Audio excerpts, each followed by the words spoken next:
Welcome back, friends. The date of the recording of this video is Thursday, September 11th, 2025. Today is the remembrance of something horrific that happened back in 2001. I think most of us were alive or around back then to experience that for ourselves, and those of us who weren't, it was a terrorist attack on the Twin Towers in New York. So it's not really one of those days where we celebrate or have any type of festivities or anything like that. More so a somber reminder of how quickly the world can change from a single moment.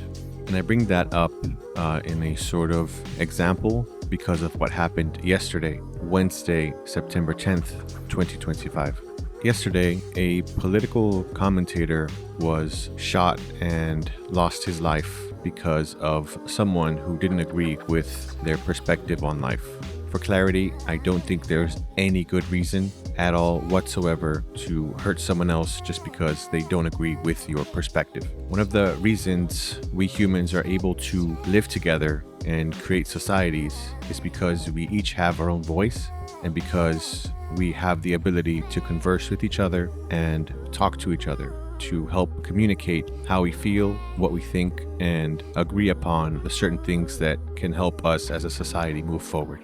So for someone to sit there and think that somehow because of their difference of perspectives, it gives them the right to hurt someone or kill someone because of that difference, I think that person really needs to reflect on themselves and what type of society they're living in, if in fact they still want to live in one.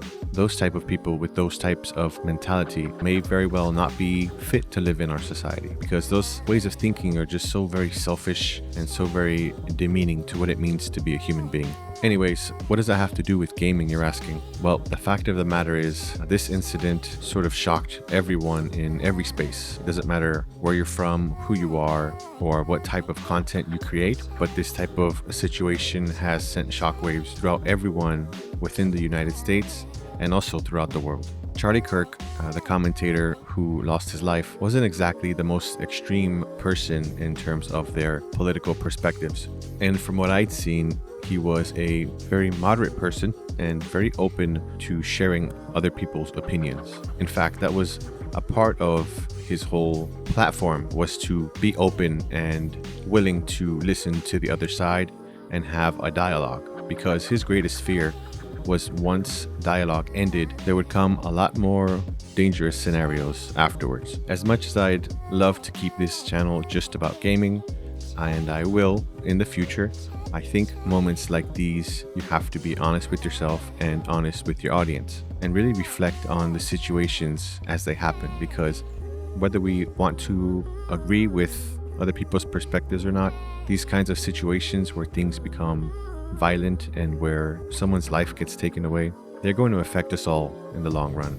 No matter how much we try to hide from it, no matter how much we try to push back our feelings about it, or how much we pretend like nothing's wrong, at the end of the day, the whole world's going to feel the change that comes from these type of situations. Lately, within the gaming space, it seems like a lot of things have changed, not just with AI, not just with censorship, and not just with politics, but it seems like everyday life has sort of mixed into the gaming sphere and has forced us all to take a moment outside of ourselves, outside of our gaming worlds, and face head-on the reality of where we're living in right now. Video games are meant to be a place of enchantment and entertainment and even escape, but more and more so these days, it doesn't seem to be doing quite what it used to for so many people. Because as much as we try to hide from it, as much as we try to cover our eyes and our ears and push ourselves deeper and deeper into our fantasies, reality is always going to come first and is always going to show up in front of our faces no matter how hard we try to push it away. For us gamers, we have a long history of going back and forth with each other and having very strong opinions about other players, whether it's due to the competitive nature of the type of games we play, or on which consoles or systems we play, or anything else in between. We know fully well what we're capable of and the kind of hurtful words that we use against each other, sometimes on purpose to get a hurtful reaction, but most of the time usually just out of fun and used as a way to pick on each other for comic relief. But I'd say that kind of goes out the window with what's happened this time around. At the very least, we have a limit to what we say and what we do, because at the end of the day, we're all still playing games for fun. But what happened yesterday is completely different. We had one person who was able and willing to listen to all sides, all spectrums, and all ideas, and give his own perspective and allow people to make up their minds for themselves. And then we had one person who decided that they no longer choose to have that type of discussion, and instead they'd use their will and whatever abilities they had to stop the other person from sharing their perspective.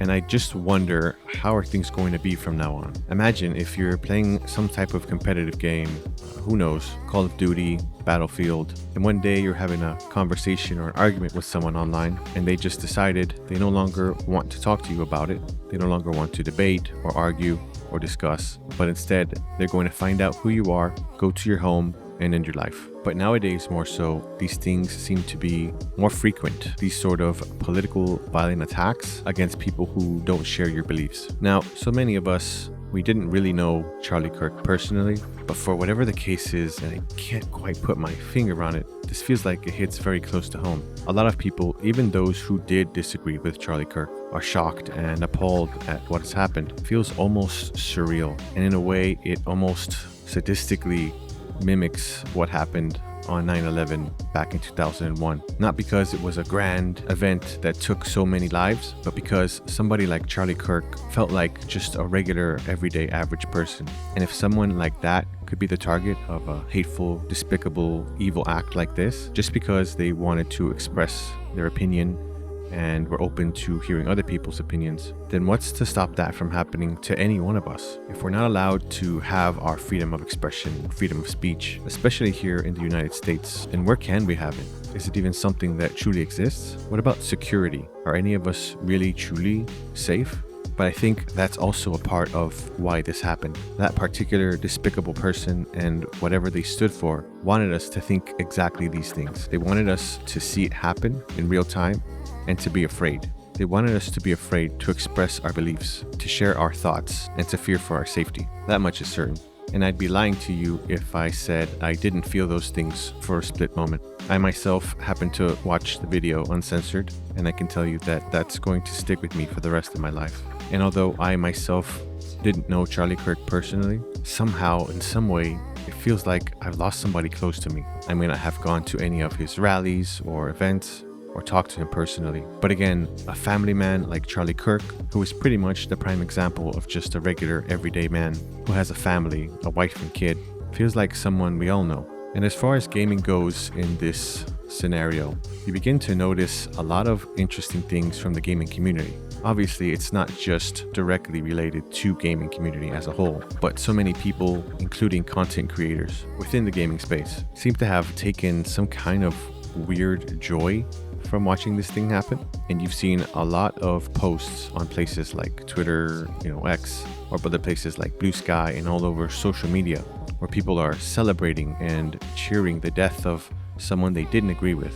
And now, I don't know about you, but something like that, it just screams evil and hateful to me. Speaking of which, some of the most bizarre things I've seen are actual developers liking those texts and tweets in support of the death of Charlie Kirk. One in particular were the devs working on Ghost of Yotei. And I'm not really going to do a deep dive into that or anything. There's a lot of them, but I did notice that one specifically because I do enjoy my samurai games and I was looking forward to Ghost of Yotei. But if those are the kind of people who are making our games right now, can you imagine what they think of you? If they're not afraid to share their glee and excitement for the death of someone whose perspective they disagree with, imagine what type of person they see you as. What kind of mentality do you have to take joy in somebody's passing like that? So yeah, safe to say I'm no longer going to be purchasing Ghost of Yotei, at least not until it reaches something like $1 on Steam, maybe. As much as I'd love to play the game, I definitely won't be supporting people like that who enjoy watching others suffer. Not now and not ever. Once again, I'm not a political channel. I'm not a debate channel. I'm none of these things. I'm just a gaming channel. But when things like this happen that perplex us as a society, I think it's almost mandatory that we stand up and say something about it. If you'd be okay with seeing the demise of someone you disagree with, but not okay with that same thing happening to someone you like, are you even really human? I think that's something important you need to ask yourself. Anyways, I had decided that I wasn't going to make a video this week because I wasn't really feeling inspired to create anything. After all, how could I? The atmosphere is so dark and so somber right now. It's hard to get into any type of creative mood. But then I changed my mind. I decided that if I at least have a platform, I should use it to speak up. At the very least, to share what's on my mind and on my heart. And at the very best, hopefully change somebody else's perspective on what it means to be human. After all, we're all just sons or daughters, brothers or sisters, mothers and fathers, cousins, uncles, aunts. We're all part of a family branch. Whether you agree with everything somebody says or not, I'm sure your family also wouldn't wish that type of ending on you. If you're a person of faith, please pray for the family of Charlie Kirk, who are suffering greatly right now. And if you're not a person of faith, consider what it means and what it takes to live through circumstances like these. And ask yourself if there isn't a greater hope out there that can push you through these dark times. Charlie Kirk was a person of faith, and he made it very clear that he believed in something greater. And if you're having a hard time, if you're struggling, you feel like the world's against you, consider looking to what he said and what he believed. Maybe that's something that can prevent you from becoming a person like the one who took Charlie Kirk's life. That's all I really have to say for now. I'll take the next few days to try and clear my head and my heart, and I should be back next week with my regular gaming content. And hopefully we'll all have a little bit more of a positive outlook at that point. Because even though something horrible just happened, the night doesn't last forever. And there's going to be a sun in the morning. Let's use the positive things that we have inside of us to help push people forward instead of tearing them down. And share that with the rest of the world so that they also have a light. That's all for now. Until next time, wish you all the best and God bless.